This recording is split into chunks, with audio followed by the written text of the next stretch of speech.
Muito bem, pessoal. Estamos aí há uma semana, já faz, né, que o Coringa estreou, né? Batendo todos os recordes aí, recorde de maior público na estreia, recorde de maior bilheteria também no final de semana. Ele bateu alguns recordes que eles tinham do Venom, né? Eu nem sabia que o Venom tinha algum tipo de recorde. Mas é por causa do mês, né? Era o recorde do mês, né? Recorde do mês de outubro. Pessoal, o que nós vamos falar? Muita gente assistiu o filme e agora aquilo que está sendo falado bastante na internet é sobre as coisas, né? As supostas teorias, coisas que as pessoas não entenderam muito bem, que aconteceram no filme. Algumas são teorias, né? Quem sabe, assim, projeções, ficções, aquilo que as pessoas pegam pequenos elementos e criam uma história em cima, e outras não, né? Outras estão muito claras, pelo menos para nós, né? Que já assistimos. Eu já assisti 3 vezes o filme, né? A terceira vez. 2. Já fui 3 vezes no cinema. Então, a primeira pergunta, né? Eu acho que a primeira dúvida que as pessoas têm é se o Coringa e o Batman são ou não irmãos. Isso foi uma coisa que foi batida na mesma tecla várias vezes durante o filme, inclusive, né? Era mais ou menos a trama principal. A pergunta é, Arthur Fleck e Bruce Wayne são ou não são irmãos? O que você acha? A maior probabilidade é que são, né? Porque... Sejam, tá. Ok. A maior probabilidade é que sejam irmãos, sim, porque quando o Arthur, que é adotado, ele foi adotado pela Penny Fleck, a Penny não tinha idade para conseguir adotar uma criança, como por exemplo. E tudo foi assinado pelos Thomas Wayne, como negócio de confidencialidade e tudo mais. Tem vários pontos, né? Vários momentos, várias informações que nos são dadas no filme e a gente vai coletando aos poucos. Isso acontece quando tu tem a chance de assistir uma segunda vez, né?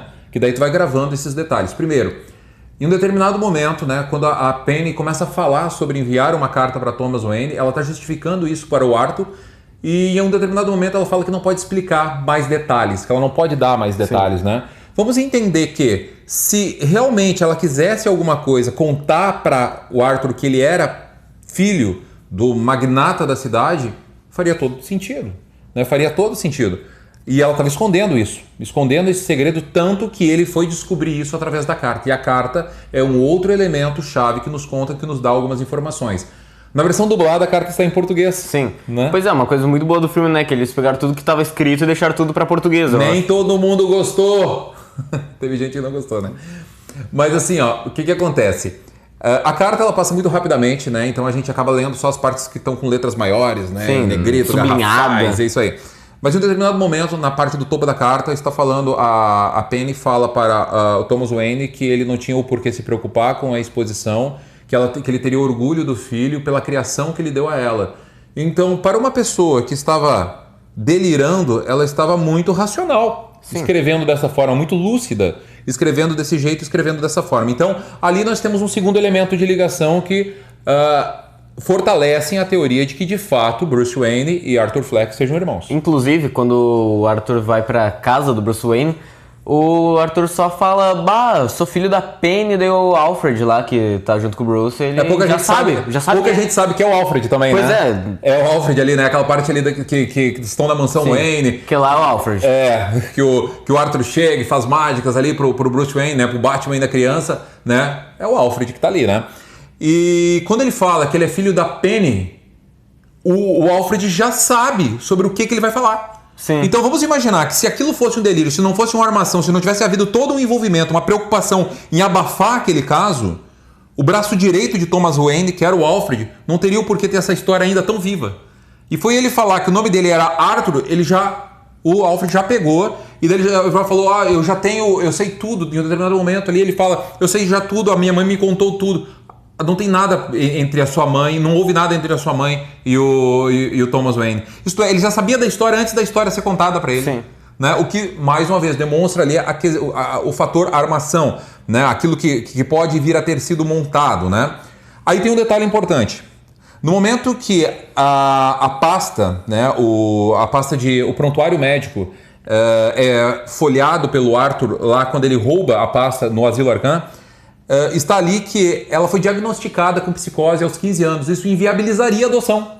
Né? Ela não teria como adotar. Idade, ela não tem capacidade mental, assim, de acordo com os orfanatos, ela não teria como adotar de maneira alguma uma criança. Ela não teria como adotar uma criança, né?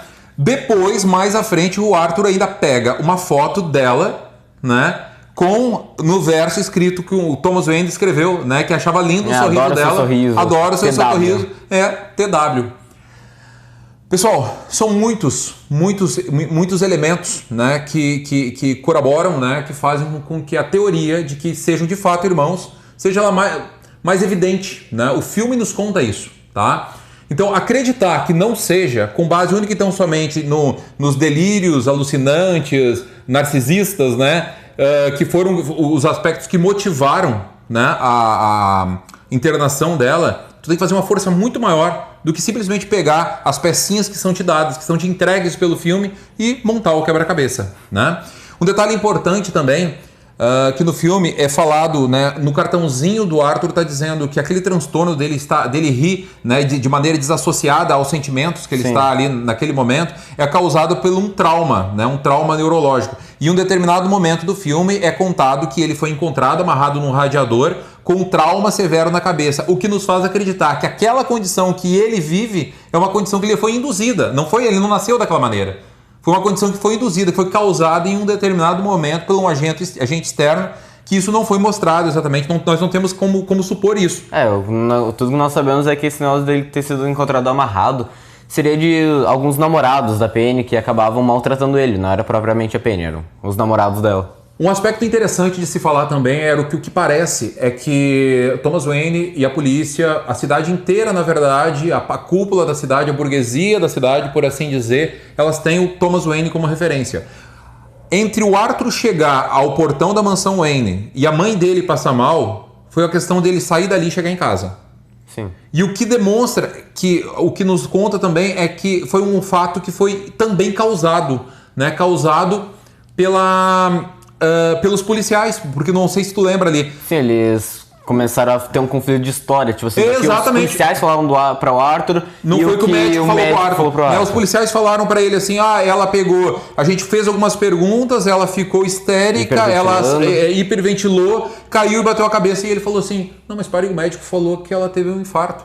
Isto é, aquilo nos mostra que possivelmente já tenha sido algo encomendado, né? Sim. Direcionado. Então vocês veem que são vários elementos, pequenos detalhes, assim, que são apresentados no filme que você vai encaixando ele aos pouquinhos ali e vai dando um sentido diferente. Algum sentido que tu vai dar pra ele, porque são tudo teorias, obviamente, não é nada oficial disso. Tá.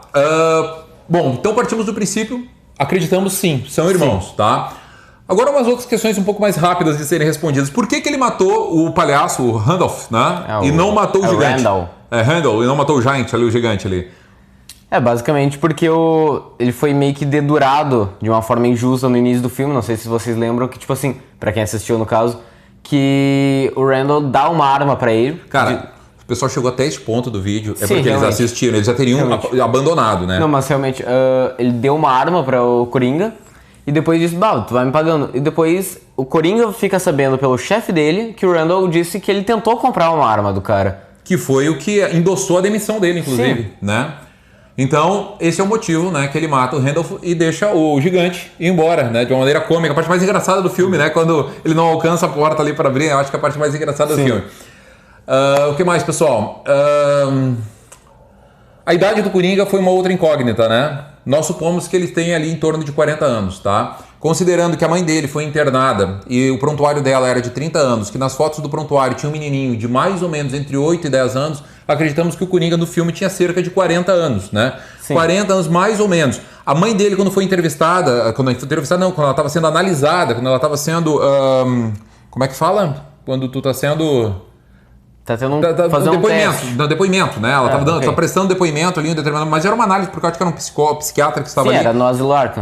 No Asilo Arkham. Ela tinha mais ou menos uns 23 anos ali. Naquele momento ela tinha mais ou menos uns 23 anos. Então, fazendo uma soma simples, nós acreditamos ali que o Coringa tinha, no filme, algo em torno de 40 anos. E ela quase 60. O que faz um arco, uma diferença de idade muito grande para o Bruce Wayne, pessoal. Isso aí já nos deixa um pouquinho desmotivados sobre como que ele pode ser utilizado na trama, né? Se ele for utilizado na trama. É bem complicado, né? Tem uma distância muito grande de idades ali. O que mais? Outras questões aqui. Bom, agora vamos falar assim, essas são as teorias menores, né? Tem outros detalhes interessantes, né? O aspecto político, uma coisa que eu não tinha entendido, achava que até que era um erro no roteiro, né? Uma hora que o Thomas Wayne está numa entrevista na televisão dizendo sendo bastante duro, dizendo que a população estava achando que aqueles que foram bem-sucedidos, que conseguiram alcançar o sucesso na vida, estavam errados e que aquelas pessoas iriam olhar para a população e ver meramente palhaços. Sim. Cara, aquilo ali é uma questão, é uma mensagem bem clara para o Donald Trump. Sabe, aquilo ali é um direcionamento ali, aquilo ali tem um cunho político muito claramente. Tem muita indireta ali. Muito claramente. Eu acho que isso foi direto, entendeu? Porque eles usam muito a palavra fascista, é um empresário milionário. Você recebe a merda que merece.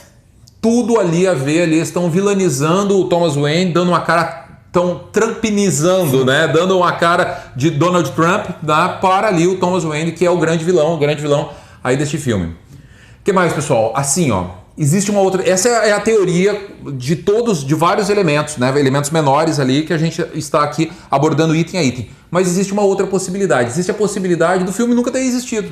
De tudo não ter passado de um delírio, de uma alucinação, né? Que o Arthur Fleck teve na clínica, lugar da onde ele nunca saiu. Né? Mas, obviamente, isso é uma teoria que tem para absolutamente qualquer coisa. Qualquer tipo de desenho animado, série, filme...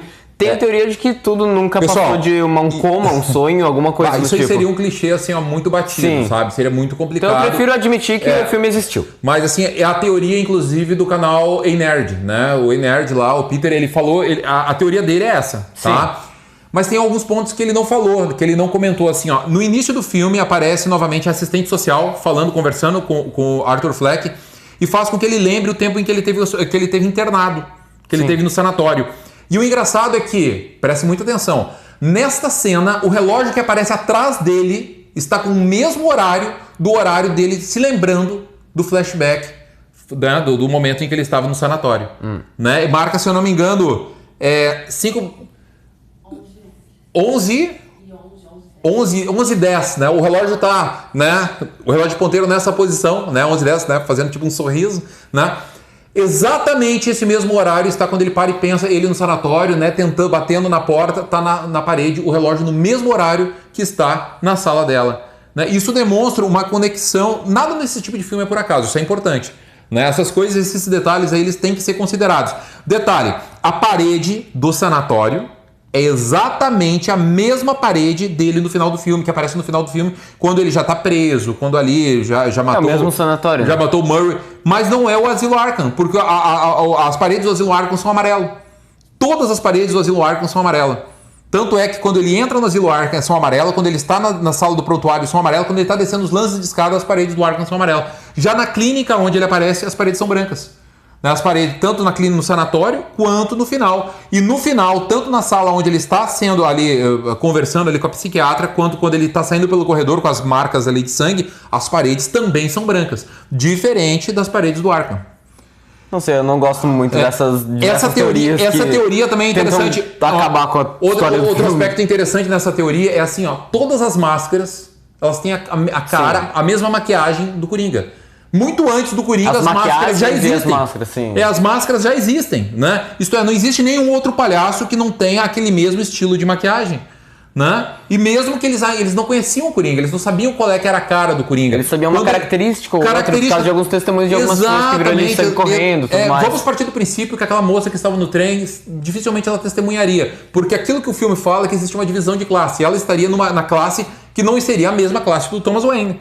Né? Sim, ela era vítima. Era uma pessoa normal da sociedade e 3 funcionários do Thomas Wayne. E ela foi salva pelo Coringa naquele momento. Tanto é que no jornal os palhaços apareciam de outras maneiras, caricaturizados, com os dentes e tudo mais ali, né? Então ninguém sabia exatamente como é que era a cara, né, do assassino. E todas as máscaras, elas tinham os mesmos detalhes, a boca do mesmo jeito, tudo igual. E quando eles se maquiavam também com a cara dele. O que, novamente, fortalece, quem sabe, a teoria de que tudo pode ter sido uma alucinação, né? Outro detalhe importante, né? Outro item interessante de se falar. O que aconteceu com a Sophie? Ali com a menina do quarto. Aquela moça do apartamento. Apartamento B. Aquele apartamento. A moça que ele conheceu no elevador lá do prédio dele e começou a gostar durante o filme aleatoriamente. Pessoal, a cena que mostra que ela nunca viveu os momentos que ele tinha... Sim. A memória que ela tinha vivido com ele foi meio mal feita, né? Ela devia ter sido apagada, assim, ó. Né? Sumido. Porque muita gente viu aquilo e não entendeu o que aconteceu. Né? Não entendeu que o filme estava mostrando que ela nunca existiu, né?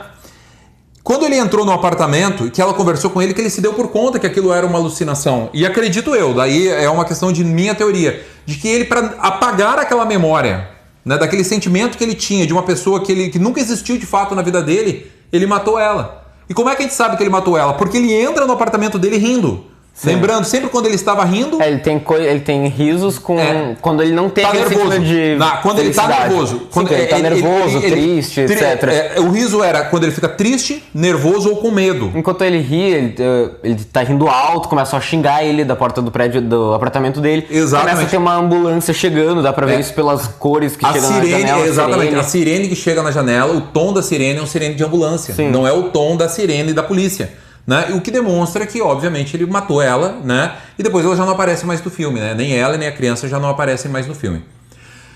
Tem mais algum detalhe que a gente esteja passando? Que a gente Uma coisa que eu achei bem legal é que a roupa que ele usa, tudo, é meio que utilizado de coringas antigos, como por exemplo a parte dele. Colete? Exato, o colete dele que é tipo verde com laranja, do Coringa do Jack Nicholson. Nós temos o Heath Ledger, que seria o cabelo dele, tem do Romero, que é a boca. Eles pegaram vários dos Coringas antigos e juntaram em um só. Menos do Quadrão Suicida, esse eles... Não. Não tem o que utilizar daquele. Pessoal, agradecer demais aqueles que chegaram até este ponto aqui do canal. Normalmente o pessoal pede para que a galera se inscreva no começo do vídeo. Né? Nós estamos pedindo no final, porque a gente acredita que aqueles que curtiram, que gostaram aí da nossa análise, vão estar ali, né, dando view, dando like, né, o like ali, né, se inscrevendo no canal, que é o que faz com que o nosso canal tenha a relevância. A gente agradece demais aqueles que estão curtindo, o canal cresceu aí cerca de 500%. Sim, o que mais nos ajudaria, inclusive, seria compartilhar o vídeo, né, nas redes sociais. Acho que todo mundo curte Coringa, todo mundo assistiu Coringa e de repente esses pontos que a gente falou podem não ter sido claramente identificados por vocês no filme. Então, podendo dar essa força aí, curtindo o vídeo, né, dando seu like, compartilhando, se inscrevendo no canal, isso vai nos fortalecer aí e manter aí esse trabalho que a gente vem fazendo. Tá certo? Sempre lembrando que a gente iniciou isso tudo aqui de maneira despretensiosa, era uma maneira que eu e o Enzo aqui, de fazermos um trabalho junto, né? Estarmos aí brincando, assistindo filme, voltando, conversando com o pessoal, montando aí todo um aparato, e isso tá dando muito certo, a galera tá gostando. Agradecemos as mensagens também, né? Que a gente tá recebendo. Comentários. Isso é interessante também, ó. Não concorda com alguma coisa que a gente falou? Poxa, coloca ali no seu comentário, coloca um outro detalhe que a gente não tenha visto. Dica de algum vídeo que você queira ver. Isso pode ser qualquer coisa. Beleza, pessoal? Muito obrigado.